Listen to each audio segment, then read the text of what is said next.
Welcome to another episode of SantorSnakes. On this episode, we're going to talk to you guys all about hides. Not this hide. Not this hide. But hides for your snakes. Thank you to all that liked and subscribed. Now cue that intro.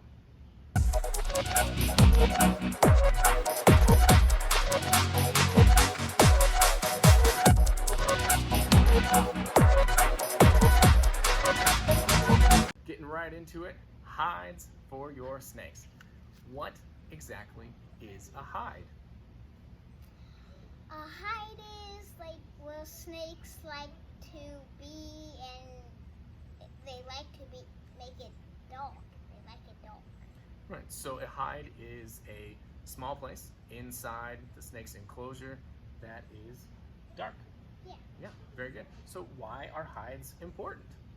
Well, they're important because snakes like to use them. You should have more than one, and they're just good. Hides are very good, and obviously the snake being happy and feeling safe is very, very important. And having multiple hides in the enclosure gives the snake options. Not only is it enrichment for them to go different places and explore, but it's very important that you have a hide on the warm side. Yes. And The cold side. very good. And why do they need that? Because what if they're super hot and they need to cool down? What if they're super cold and they need to warm up? Very good. You have to provide different temperatures for them to body regulate. They are not mammals like we are that have an internal heat source. They get their heat from external sources, so they have to regulate that. So having hides in different places at different temperatures is a paramount thing. Yeah. Right. So what do hides look like? They can look like almost anything. Well, that's true. They really can. And they can be made by almost anything. Oh, that's true. That's what we like to do. We like to make our own, right? Yeah. Yes. And we are going to be showing you guys some examples here in just a second. And we're gonna make some. Oh yeah, you spoiled the surprise. That's okay. So yes, you guys can get hides at your local pet store or a reptile specialized store, or even just a fish store. They have really great options as well. Those are going to look really good, and but they may be a little more expensive than what you're looking for. You're going to have a couple of hides, and you're going to have to change those hides as the snake grows. They need something small when they're small, they need something medium-sized when they're growing, and then they need something large enough to fit their adult body in. Yes. It is a cheaper alternative to use other materials and things that you may already have at your house to make some pretty cool hides. I don't have an example to show you today, but you can even silicone on sand or some other items to make your homemade hide look more natural and part of the environment. Purely up to you. If you're going to be doing that, make sure it's 100% silicone and reptile safe. But beyond that, even more important than that, the hides that you purchase or that you make need to be something that you can clean and sanitize. So if it's out of a material that may degrade or fall apart, that's not a good choice for a hide. You have to provide a safe and clean environment for your animals, and regular cleaning and sanitizing is a necessity. All right, guys, in the next scene, we're going to be a little bit closer to you, and we're going to be showing you some of the options that are available. All right, guys, here we come. All right. Whoa, let's scream close up. All right, so we're going to go over some store-bought options first. First one is going to be this little guy here. It's a nice dome-topped little cave. Again, it's got one entrance to it. There's plenty of room inside there, but that is a really cool looking option, very natural, because of the size, not too expensive, but a cool little hide for snakes. Yeah. And here's another one. Oh, I like this one a lot, but what's something that we're noticing about this one, Mr. Carter? There's a lot of holes. So there is more than one hole in this one. So we may not really consider this a hide, and this may be more of just a piece of decor, something for them to crawl through, in and out of, and around, and on top of. So still a really cool piece. It is possible to use it as a hide. You know, every snake is different in what they prefer. You could put this up against the side of a glass enclosure and make this a little peekaboo kind of area here. But awesome piece. Another one, if you've got garter snakes, they would love this. Of course, that's one of the few types of snakes that you can house multiple in, but very cool. Another one here, I'm gonna reach forward, is this big guy here. This is Cuddles. Yes, this one is from Cuddles, and we actually got this one at a fish store. So there's obviously more than one hole here. Yeah, there's 3 holes in it. Ooh, but this back one here is in the corner. One of them is covered and one of them is a little side thing so we can't see them. So this butts up in the corner of her enclosure. Yeah. So this is blocked on this side over here, and then the back, where my hand is right now, is covered on the outside of the glass enclosure, so she can't see out. But when we want to see in and kind of peek at her a little bit, we just raise it up, and then we can see in and look at her. And then, and was it this? So that still leaves 2 holes, one in the front here and one up on the top. We use this to like cover it up here. So Ta-da. So just a little fake plant we got. So that kind of covers that one up. So that makes it down to 1 entrance and exit, nice dark in there, nice and cozy. Yeah. And sometimes Miss Cuddles likes to bring her head through and peek around. So really cool piece. You know, lot of fun with this one. Looks fantastic. Okay, and next one is a big flower pot. We're probably gonna be using it. It looks like a garbage can. It is big enough to be a garbage can, but this is a flower pot.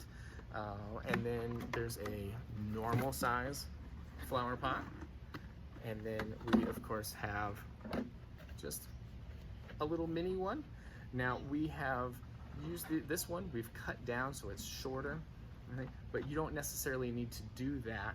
You can take like this normal guy here, and if you've got substrate in your enclosure, you can kind of bury it in there, and then when you cut a hole, cut it up here, so then it's a little more stable. Are you showing off the hole in that guy there? Oh yeah. So see, that one's not all the way down on the bottom, just a little bit higher in there. I think baby girl was using that one for a while. She loved it. And she overgrew it. Right. So that's why it's good to use alternative materials and things, because it's a lot cheaper as they grow. Yeah. And he was one for baby snake. This is a bowl. Yeah, just like a little cereal bowl that Carter used when he was a baby. We used that one for Miss Ladybug. Just buzzed a little hole in the side. She fit in there just fine. She would honestly still fit in here, but she's got a little bit of a bigger one now. And then here is like just a movie dinner, and there's 2 of them actually. Yeah. This one. That one actually is from a home improvement store for paint. You know, instead of having the paint and painting on the wall, just flip it over, cut a hole on the side, and you've got a cool little height. It's already got a nice shape to it, desert colors, kind of cool. Yeah. You know, but anything like the TV dinner things like that, they make great little hides. Yeah. Yep. And you can like glue some sand on, but we're not gonna do that. We're not going to do that today, but you can use 100% silicone that's safe for reptiles. Make sure that it is safe. And you can glue sand or little like fish tank, little fake plants or fake plants that you find at your favorite hobby store, and make it look more natural and everything. But there's so many different options out there. I'm sure you guys can come up with a bunch more. And this is like a container we can hold tools or stuff. Yeah, just a little container for, you know, school supplies or whatever. You just flip it upside down, cut a little hole in the side, and you've got a hide. And this one isn't going to provide a dark area for them. It's a little translucent, so it provides a little bit, but it's not quite as dark. So this one may be one that you want to cover in some sand or some other decor to kind of shade it out more. But that's a fantastic option. And Carter's got one last one we're showing you here. Believe it or not, I got this from my job. They were going to throw this out. It's some kind of like little display stand. Nobody even knew what it was, and they were just going to throw it away. And I'm like, wait a minute, this could be a really cool height. It is nice and low. And what I like about that is that it's not going to fall over, but it's got a decent amount of space under here. And there's kind of some on the top. A little bit of a tray here. I'm going to flip this whole thing over so you can see how much more room. See, there's more room on this side. So you would make that the actual hide. And you just cut a hole in the corner. And plenty of space under there. Up here could be like sand. You could definitely put something else here. You could put more decor on top of here. You know what you could do? What could you do? Make a little mountain and a little hole in it. There's so many options. That's part of the fun. But those are some options there. And we will be right back with a tool to cut a hide. Yes, and about a little hole. And this might be a little loud. True, true. Get a little more speed on there. Very good. All right, kiddo.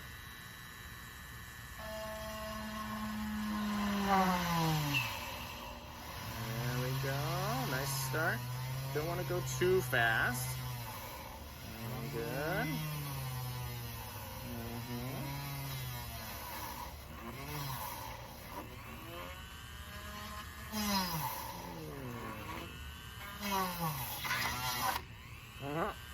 And now we have a little tiny hole. Now you can take scissors, you can take an X-Acto knife, or you can use more of this to make that hole bigger. It depends on the size of your snake. You obviously want it to fit through the hole comfortably without having to squeeze, but you don't want it too big either. So that is just one little example. Okay. And you have a different bit on here, and we're just gonna kind of cut a hole through this.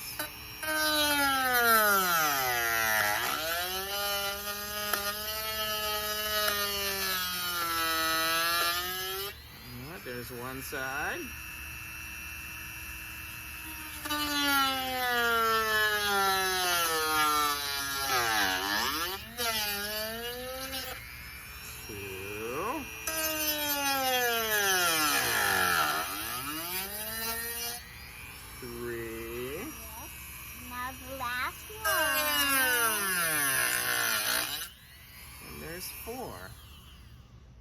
And obviously you are going to have to like smoothen it out. It definitely needs to be smoothed out. We'll turn that to the camera so they can see.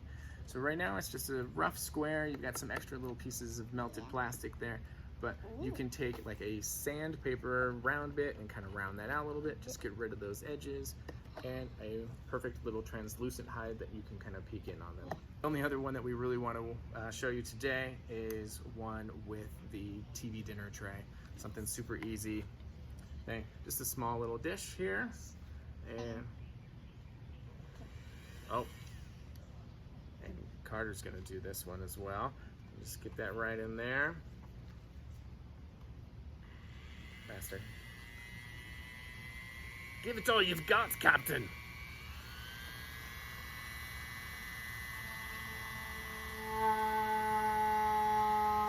More power. More power. No. Oh. Alright, so it does a little starter hole there for you, and you can just kind of keep going at that. Once you get it in, round it out, we'll actually come back in a second and show you a finished product. So we're gonna put it up here.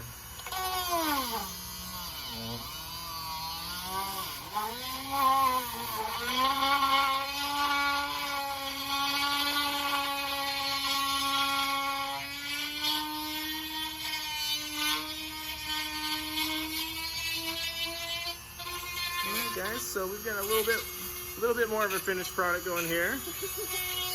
On the outside there's a bunk spinning.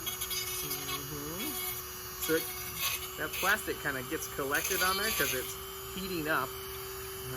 And again, you just want to kind of clean up that edge. Hang on, Mr. Carter, 1 second, babe.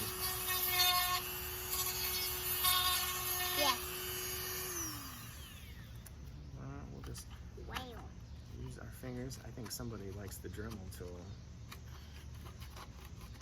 Or I guess I should say someone else, because I like it too. So just cleaning that off. Fingers, kind of getting those little edges off. See? And voila. Definitely big enough for Ladybug, Raina, or even Sweetie to Yes. fit through. Just cool little quick options. Hope you guys had fun with this one. We definitely had some fun showing you some tips and tricks with hides. Thank you very much for watching. We really, really appreciate it. Thank you for learning with us. And we'll catch you on the next one.